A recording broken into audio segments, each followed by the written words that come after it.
ایک شاگرد کو استاد پڑھا رہے تھے، سبق یاد نہیں کیا، استاد نے اٹھایا ڈنڈا اور پیٹا.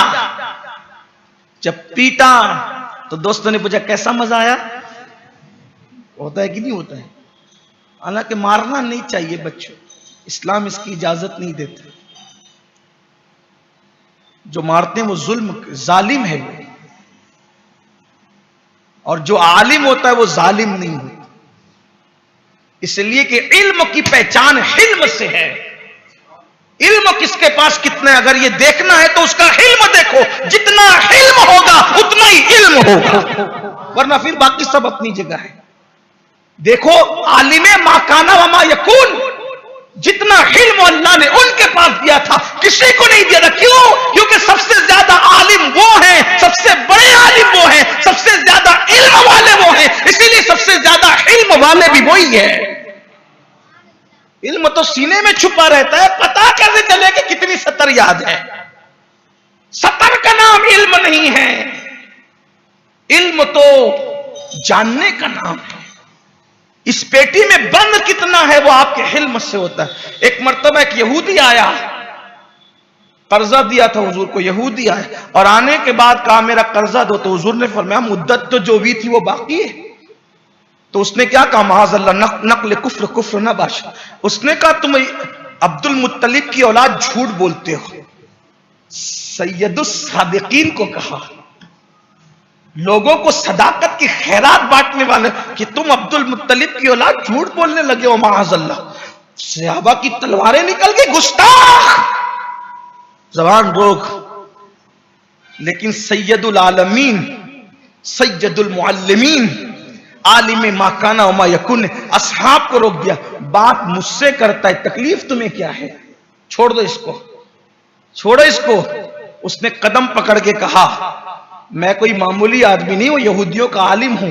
نبی میں جتنی صفات تھی سب دیکھ لی تھی، لیکن ایک صفت حلم دیکھنا باقی تھی کہ جتنی ان کے ساتھ کوئی بدتمیزی کرے گا یہ اتنا اس کے ساتھ کرم کریں گے. سو وہ بھی دیکھ لیا، معاف کرے، کلمہ پڑھا کر اسلام میں داخل کرے. علم کی پہچان علم سے، ورنہ پھر آپ سطر ہی کرتے رہے. جہاں علم ہوگا وہاں حلم، اور جتنا علم بڑھے گا آپ دیکھ لیں. پھر اس کی بہت سی مثالیں آتی ہیں، لیکن میرا عنوان نہ علم ہے نہ حلم ہے. میں تو یہ عرض کر رہا تھا کہ کیسا مزہ آیا. دیکھو دونوں پہ مزہ کا ذکر آتا ہے کہ نہیں آتا ہے؟ کوئی کہتا ہے نا اب میں تجھے مزہ چکھاؤں گا، مطلب کیا؟ سزا دوں گا.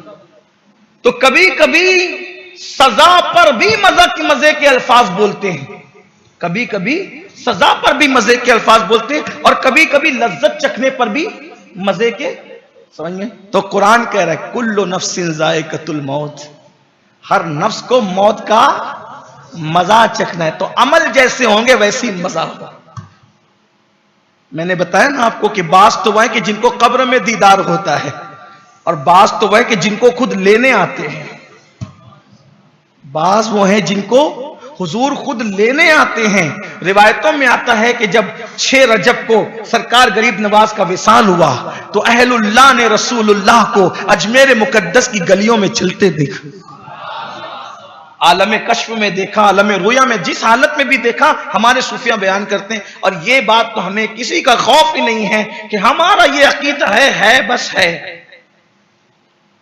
وہ جہاں جانا چاہے جا سکتا. ارے جب وہ خدا تک جا سکتے ہیں،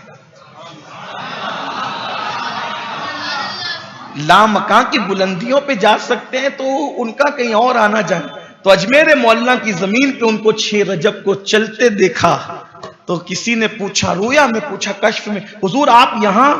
فرمایا معین الدین کو لینے آیا ہوں. کچھ ایسے بھی ہیں جن کو خود لینے آتے. اس کے بھی کئی واقعات. فضیل بن عیاض کے لیے، حضرت فضیل بن عیاض، ان کے لیے بھی ایک، ان کے وصال کے وقت بھی کسی کو خواب میں دکھایا تو کہا لینے آیا. بہتوں کو آتے ہیں، ان کے کرم کی بات ہے. خدا نے انہیں مالک کیا، مختار بنایا، جہاں چاہے جائیں. روحانی طور پر تو، روحانیت کے اعتبار سے تو موجودگی ان کی ہے، حاضر و ناظر ہیں، لیکن جسمانی طور پر بھی جہاں چاہتے ہیں جاتے ہیں. بس میں تو یہی کہتا ہوں اور میری تمنا بھی یہی ہے کہ اللہ ہمیں ایمان پہ رکھے اور ایمان پہ خاتمہ فرمائے. ایمان پہ مرو تو مزہ آ جائے, ایمان پہ مرو واقعی مزہ آ جائے. اللہ ایمان سلامت رکھے. دعا کرو, اپنی ہر دعا کا حصہ بنا لو, اللہ ایمان سلامت رکھے. ایمان سلامت, ہر دعا کا پہلے نمبر پر یہی کہ اللہ ایمان سلامت رکھے. جہاں جہاں قبولیت کا مقام ہو ایمان کی سلامتی کے لیے دعا کریں. دیکھو سب مزہ ہی مزہ, انشاءاللہ مزہ مزہ. تو فرشتے روح حضرت ملک الموت روح نکالتے ہیں تو فرشتے اس کی روح کو خوشبو لگاتے ہیں, جنت کی خوشبو. اور روح نکالنے سے پہلے فرشتے ایسی خوبصورت شکل میں آتے ہیں اور حضرت ملک الموت بھی ایسی خوبصورت شکل میں آتے ہیں اور اس سے باتیں کرتے ہیں. کیا کہتے ہیں؟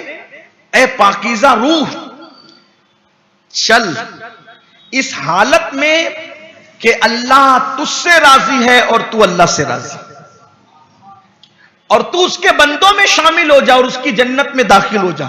بعض روایات میں تو یہ آتا ہے کہ جب مومن مرتا ہے تو جنت کے نظارے اس کو دکھائے جاتے ہیں, تو وہ جنت کے نظارے دیکھ کر اس کی روح کودنے لگتی ہے, مچلنے لگتی ہے. بعض محدثین نے مچلنے کا تذکرہ, بعض نے کودنے کا تذکرہ, اور بعض نے وجدانی کیفیت کا تذکرہ کیا. سب دیکھنے پڑا ہوا ہے بندہ, اللہ والا بستر پہ پڑا ہے, لیکن روح حالت وجد میں ہے. روح پر ایک کیف طاری ہے کہ یار کے یہاں جانا ہے, یار کے یہاں جا. حضرت بلال حبشی پوری زندگی نہیں مسکرائے حضور کے وصال کے بعد. جس دن وصال کا دن تھا ان کی بیوی سرانے بیٹھ کے رو رہی تھی, ہائے غم کا. چپ رہے, کیا غم کی بات کرتی ہے. کہا کہ واہ خوشی واہ خوشی. یہ بھی کوئی خوشی ہے؟ دنیا سے جا رہے تو کہا کہ اب تک جس کے لیے تڑپ رہا تھا بس اب یار کے ساتھ ہی رہنا ہے. پھر کیا کہہ رہے, یار کے ساتھ رہنا ہے. ان کا مزار بن رہا ہے ملک شام میں, حضور ہیں مدینہ منورہ میں, کہتے ہیں یار کے ساتھ رہنا. کیوں؟ لاشے کو مدینے میں کرے دفن فرشتے, مر جائے اگر ہند میں بیمار تمہارا.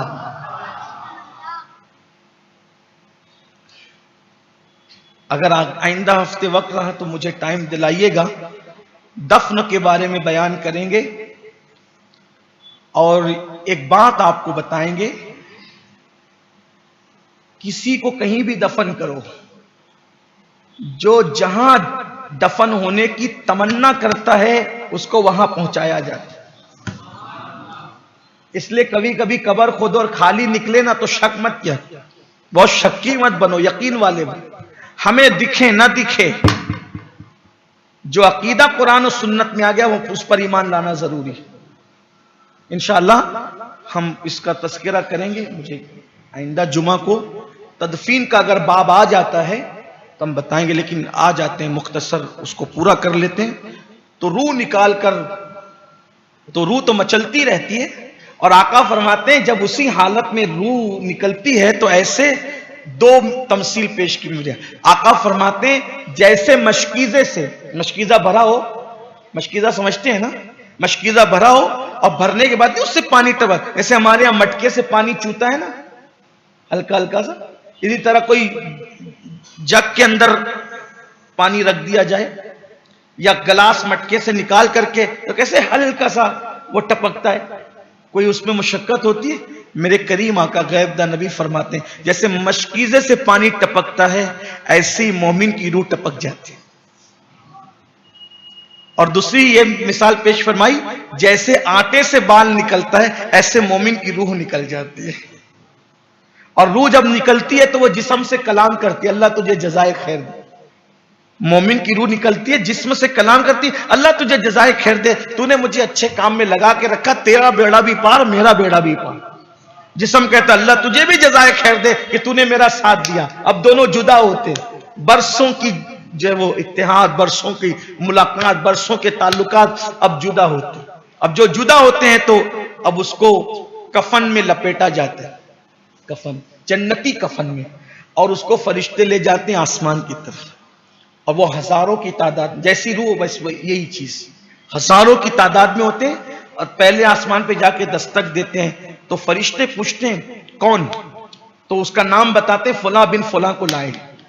خوشبو ہو رہی ہوتی جنت کی اور جنازہ جا رہا ہوتا. لائیں تو جنت کا دروازہ کھولا جاتا ہے.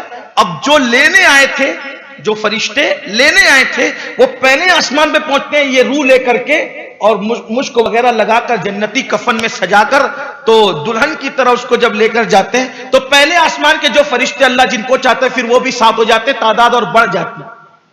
پھر دوسرے آسمان پہ جاتے ہیں، تیسرے آسمان پہ ایسی تعداد بڑھتے جاتی ہے حتیٰ کہ وہ خدا کی بارگاہ میں پہنچتے ہیں. مولا یہ امانت لائے ہیں. ارشاد ہوتا ہے میرے بندے کے نام اعمال پر ہماری مہر لگا دو اور اس کو علیین میں رکھ دو اور اس کی روح واپس لے جاؤ. ابھی اس کی روح واپس جائے گی اور اس کی روح واپس جا کر کے کہا جاتا ہے واپس اس کے جسم میں ڈال دو ابھی، کیونکہ ابھی اس سے سوال جواب ہونا باقی. یعنی وہ پھر روح لوٹ کر آتی، روح پھر لوٹ کر کے آتی. اور پھر روح کے الگ الگ مقامات ہوتے ہیں اعمال کے اعتبار سے. بعضوں کی روحیں قبروں پر ہی رہتی، بعضوں کی روحیں مکۃ المکرمہ میں کعبے اور چاہے زمزم کے درمیان رہتی ہے مومنین کی.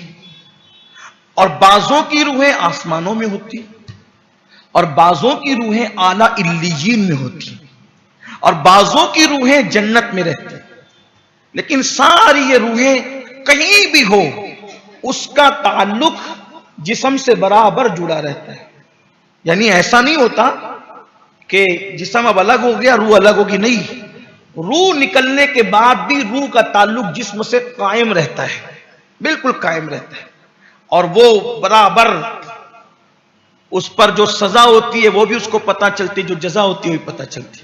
یہ ایک رخ آپ نے دیکھ لیا. مختصر میں اب کافر کی موت بھی سن لیں تاکہ کفر سے بچو، شرک سے بچو، بدعات سے بچو، خرافات سے بچو، گناہوں سے بچو، گمراہی سے بچو. جب کافر مرتا ہے تو اس کے پاس بھی فرشتے آتے ہیں اور حضرت ملک الموت ایسی ڈراؤنی شکل بنا کر کے آتے ہیں کہ ان کے بال بال سے شعلے نکل رہے ہوتے ہیں اور وہ جہنم کا گوزا لے کر کے آتے ہیں، جہنم کے چمٹے لے کر کے آتے ہیں اور روح نکالتے وقت اس کو اتنا مارتے ہیں کہ وہ مار کھاتے کھاتے بے ہوش ہو جاتے ہیں، اس کو ہوش نہیں رہتا.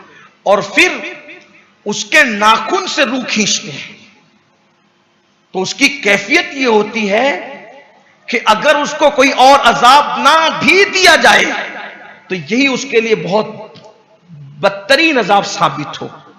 اور جب اس کی روح نکالنے لگتے ہیں تو کہتے ہیں اے خبیث روح، اے خبیث جان، نکل اور اس ٹھکانے کی طرف چل جسے جہنم کہتے ہیں، وہ تیرا بہت برا ٹھکانہ تھا. اسی لیے کفر سے بچو، شرک سے بچو. بہت سارے لوگ، بات ختم کرتے کرتے کہوں، آپ سوچیں گے کہ امین القادری آپ ہمیں تلقین کر رہے کفر شرک سے بچو. ہم نے کون سے بت خانوں میں جا کر عبادتیں کرنی، ہم نے کون سے کلمے کا انکار کر. میرے بھائی کلمے کا انکار ہی صرف کفر نہیں، وہ تو ہے ہی کفر. کفر کے بہت سارے دروازے اور ہم اس دور میں جی رہے ہیں، اللہ رحم فرمائے. الامان